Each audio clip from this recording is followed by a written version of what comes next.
Hi, this is Mary Kurek with Frontrunners Innovate magazine, and I am so pleased to have Clare Overmann with me today. And Clare, thank you for being with us. Hi. And Clare is the head of, let me get this straight, Higher Education Initiatives hmm at the Institute of International Education, headquartered in New York, but she's in the DC branch Yep. uh, right now. So thank you for being with us. I think your perspective on education is going to be really interesting from that international viewpoint. So let's talk about you first. Where did you come from to get to where you are right now in this space? Oh, like many of us, kind of in a circuitous way. So, during college, I majored in Spanish and Korean languages. And like a lot of people in the international education field, knew I wanted to, experience the world and did study abroad, worked abroad for a while, and then finally found my niche in the field, which is actually a field of international education, where I found my current organization, which is the Institute of International Education, one of the biggest and oldest nonprofit organizations in the international education space.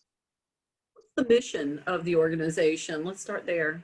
Well, really, it's all about, mutual understanding between people in the United States and the rest of the world. And I mean, it sounds lofty, but we really believe that by exchanging people and knowledge, that we can bring world peace. Wow, that is a lofty goal. I literally about an hour ago just got off of an International Day of Peace because that's where we're at right here today. Exactly. It was an event that was tied to the United Nations and their SDGs, and man, I was telling my husband everybody on there had an HE in front of their name or ambassador. Yeah, I Wow. know. So, except for me, but somehow I fit in. But it was pretty awesome to hear everybody talking about the big goals and missions that they have, and education certainly was one of Yeah, the top priorities. But absolutely. yeah, when you think in that broad stroke, it's really hard to put those little tiny goals and tasks and things like that against it. So I know Really. you are in charge of higher education. So tell me what that role is within the Well, institute. sure. It's higher education initiatives, and it really encompasses a lot of different things at our organization. But really, what it means is trying to keep a pulse on what's happening in the global higher education sphere, some of the trends we're seeing, and then really I oversee a lot of programs and initiatives that try to stay in touch with higher ed organizations and higher ed institutions, creating programs and services for them. So I oversee, for instance, our membership network of primarily higher education institutions. We also run a number of big initiatives and programs, particularly geared towards higher ed institutions. So who would you say would be your target market in terms of the types of people that you work with? It's really cross-sectoral, because everything these days is somehow intertwined with higher education. I would say, whether it's you're thinking about a community-based organization or a foreign government or our, American government here, or a corporation, everything is kind of tied into higher education at some point, whether it has to do with, research, R&D, collaboration, the mobility of people. It's all intertwined. So I would say our main constituents are universities and colleges. And it happens that many of them are in the United States, but really we try to take this global perspective. So tell me about global. I'm going to write this down in universities and colleges, mainly because when I take notes, that means I can remember it and I can connect you when I'm done. That's what we do, is that part of it. But yeah, tell me about the global perspective now. Are you traveling? Are you talking to university leaders around the world? And what is it that you're hearing back from them, especially during the pandemic, about their needs and what's the biggest challenges that they're facing? Absolutely. I mean, unfortunately, we're not traveling anymore. I mean, I think that's one of the common Traveling things virtually. across sectors, Yeah. exactly. But we are in touch with a lot of people from around the world. We have, a number of our kind of sister organizations around the world in all corners. In every country, there's some sort of organization like IIE that is handling international education, monitoring, the student and scholar mobility, and trying to promote the benefits of an international or global education. We're also in touch, we ran at the beginning of the pandemic a fairly long webinar series where we interviewed university presidents from around the world as to what their priorities are. And it's been really interesting. I mean, presidents and institutions of higher education have a lot of common challenges right now. One of the biggest challenges I think that we're all facing is how to successfully integrate virtual and technology into our daily lives, and especially with education. We see it for sure with the K through 12 sector, but in higher education too, we're seeing a lot of colleges and universities in the US, try to reopen and then kind of have to send students back. And I think institutions all over the world are dealing with that same issue. And then, even when they are sending the students home in order to be safe, kind of what does it look like in terms of educational outcomes, and do the students actually have access to this online education, and how successful is it really being? These are questions that people are still trying to figure out right now. I think I interviewed both a high school student and a college student for this edition of the magazine that I knew very well. And the college student's in her second year here in the US. And some of the problems that she was having had to do with the lack of being able to communicate directly with her teacher. In a virtual setting, it was very complicated. And she said, when I have a class that I really don't get, it's just really not me, and I'm having to Google and get YouTubes and trying to supplement my own education to because I can't really have that interaction that I need to kind of clarify a point or two. It's really kind of challenging to do that in a virtual situation. But oh, absolutely. I mean, I really feel for students, parents, faculty, administrators alike in this situation. It's kind of a no-win, but I really do applaud both faculty for being really flexible in these days, trying to figure out how to deliver this education in all sorts of virtual and hybrid methods. And I really give a lot of credit to students too for being as adaptable as possible, because we cannot recreate the traditional college atmosphere. We cannot recreate all the different services, such as teaching assistants or small group sessions, for instance, that you might in a normal college atmosphere. Yeah, that's one of the things that she felt like she was missing the most, is that socialization that actually advances your soft skills, if you will. Oh, absolutely. Yeah. No, and I think this whole pandemic is calling into question, a lot of big issues that were probably bubbling to the surface anyway. Like, what is a college experience? What do we really gain from being on a campus? What is college for, socially versus educationally?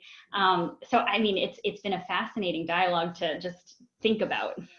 I had one guy that was telling me, he says, you don't go to college for college, you go to college for the people that are at college. I think that's really true. I mean, I really think so that could be the teachers, and that's also the other students. And I thought that was a really interesting perspective. You don't go there for the piece of paper that has your name on it. You go there for the people that can get you into those jobs and those internships and those different things that you want. Absolutely. Absolutely. And to be able to go, away from your hometown to another state, even to another country. And, your first priority is to just learn and network and be with others for 4 years. I mean, it's a real privileged experience. I hope we'll be able to, I know we will be able to get back to it, but in the meantime, see what aspects of this virtual hybrid world can we keep going forward, though.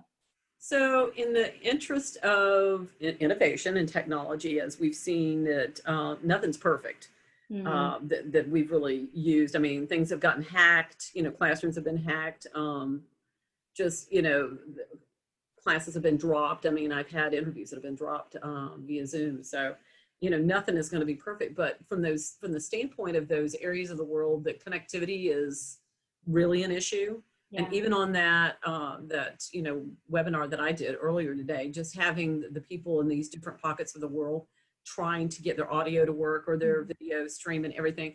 That was a huge challenge. And there was probably a panel of 20 speakers from all over the world on that. But, from the standpoint of trying to educate in areas of the world where it's really tough, and then maybe that's a higher education issue as well. It goes all the way down to elementary school, actually. What are you thinking, or what are you seeing from an innovation standpoint that either needs to be fixed or that you're seeing is working better than anyone expected?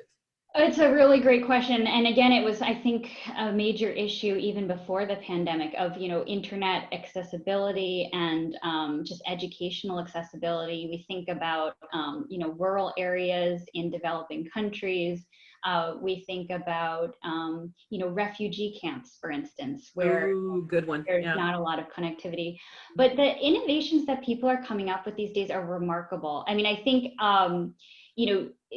thinking past, a traditional laptop experience, for instance, or a desktop experience, and seeing ways that simple like mobile apps can work. We see that with mobile medicine, for instance, amazing things happening where doctors are able to reach patients in far rural areas just through an app and help them out. I think we're seeing the same through education as well, where there are some really low cost, low bandwidth ways to offer education. I don't think it's not the end all solution for sure, but it's at least a bridge to make sure that we can be as inclusive as possible to some at-risk populations. Is there any one program that you guys are targeting toward the future, of education that you feel like is critical to getting us to meet the mission that you guys have? We have a number of programs that I think are really trying to achieve our mission. I think across all of the programs that we run, whether it's on behalf of a sponsoring government or organization, I think the big thing that we're trying to work on right now across all programming is accessibility and diversity. So making sure that whether it's an American student going and studying abroad or an international student coming to the United States for an experience, that we're getting the broadest diversity, and I mean that in the broadest of terms as well, and to make sure that all people have some sort of experience in terms of mobility. I think that's remarkable, and very needed. Those are two big things that we talked about earlier today in that one webinar, is the accessibility and the diversity being one of their key things. So from the standpoint of partnerships, so you mentioned memberships. So I'm looking at your structure, now are thinking about that. So what are you all still looking for partners? And if you were, what type of partners would you be entertaining? That's a great question. I mean, I think from a membership standpoint, we're trying to make sure that we're connecting as many people, just like you do, just connecting as many people as possible with information and resources and networks. In terms of partners, as an organization, we're always looking for partners who are going to, work with us in a similar mission, just to try to, move people and knowledge around the world. I think right now we're certainly interested in technology partners, trying to see where there are innovative solutions to educational delivery. If you're trying to put on an event virtually now, what are some of the best tools for that right now? I would say, though, more broadly, in terms of us one of the things we try to do is connect universities with each other around the world. And from speaking to a lot of higher ed institutions, partnerships for them are even more important right now. Trying to find or strengthen the relationships they have with other universities around the world has been really paramount to being able to continue to deliver an international education for their students, and to attract other students from around the world. So that's been really critical. Interesting. Can I ask a little deeper on that same question? Yeah. When you're connecting universities globally, what are you aiming for? What are you hoping to have come out of those conversations? maybe shared programs or mutual learning experience. Yeah. Yeah, right You're on. grinning, so I guess I'm on track. You are Yeah. so on track. Yeah, that's exactly what it is. I mean, universities have been partnering with each other for, as long as higher education has been around. And it is indeed kind of a joint programming, trying to get faculty together to come up with courses so that they can teach, groups of students in, let's say, the US and in the other country. Often these partnerships involve some sort of exchange, an exchange of faculty or an exchange of students. In the best cases, they're comprehensive enough to also include, joint research, joint problem solving, things like that. So the most robust partnerships really are very multifaceted, include a lot of different disciplines from across the campus, and are these really deep, long-term relationships.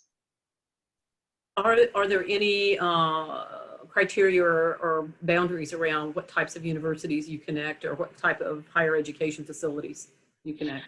Great question. No, not at all. I mean, in the best case scenario, if we had it our way, all of the 4,000 plus higher ed institutions in the US would be partnered up with some institutions around the world, because I truly believe it's that important. But no, I think one of the things that we do in all of our programs is try to attract as diverse an institution type as possible, so that, our counterparts abroad know that US higher ed is comprised of everything from, Harvard University to a community college, to a state school, to a liberal arts institution, and that we encompass all different types of colleges and universities, and that all of those are valid for partnership.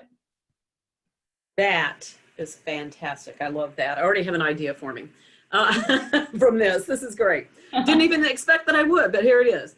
But yeah, I think, and what I'd love to see is opportunities for, you mentioned that you did this series that was informative. I kind of like to see another series like that, and then bringing in some of those innovative thinkers, those think tankers, as I call them, yeah, to share maybe some of their new ideas, and not just from a standpoint of the school administration or the leadership of education itself, but also from the standpoint of the students, the parents, the other stakeholders, is what I'm thinking. The other stakeholders that are in it, the people who are paying for all of that. Absolutely. I mean, there are so many sides to the story. Really, so many actors, so many players in this like little ecosystem of trying to deliver education right now. So yeah, I agree. Getting all these. I think little bite size, bits and pieces. I kind of think of like Y Combinator that does their little 15, 20 minute instructional videos that you get so much packed in those few minutes. It's amazing. But, and then from those types of series of people talking, that maybe then being able to connect them afterwards, because I think that's where you start to see this person has this person needs this person's open to this, and this person could see themselves developing some kind of co-curriculum situation that would mean something. But I'm loving it, and get diaspora involved from these different areas, because I think that's another piece of the puzzle. You mentioned refugees, and I was thinking diaspora. But, the diaspora is huge in terms of connecting us globally. Yes. And so wonderful. I mean, we could talk about this all day long. And I'm sure you have. But anyway, this is great, Claire. Thank you so much. Would love to kind of route some university folks your way from our network. Great, yeah. And literally, I mean that, I would love to maybe co-host with you guys maybe a series of some of these conversations that we can put together, so that it would be more open conversational than it would be presentational. You know what I mean? Yeah. Actually, to get some dialogue going on. I love think about it, and I'll be in touch with at least one that I know that would be a player in all of this. Great. And I think we can do some things. So this is great. So thank you very much. And if you're interested in partnering with this organization, with Claire, please reach out, let her know, let us know. We're going to drop in the link to the website. We'll drop in your LinkedIn profile link. Great. So that they'll be able to get that too. So thank you very much. Thanks so much, Mary. All righty.